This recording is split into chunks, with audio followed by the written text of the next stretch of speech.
Парасат текпен келетін өнегелі әрі ұлағатты адамдардың ұрпаққа көрсететін үлгісі және адамдардың тәлім тәрбиелігі саналылығы. Парасатты адамға адамгершілік, инабаттылық, салиқалылық, мейірімділік, ізгілік, әдептілік, ұстамдылық қасиеттері тән. Балапан ұяда не көрсе, ұшқанда сон рет деген халқымыздың дана сөзі бар.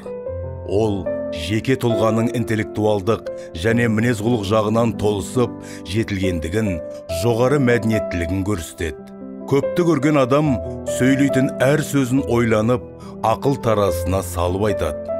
Қазақ қоғамындағы ұлттық өнеге көріністері ретінде адамның бойында кісілік, инабаттылық, парасаттылық секілді асыл қасиеттердің қалыптасуына игі әсер ететін ұлттық тәлім тәрбиенің қайнар көзі болып саналады.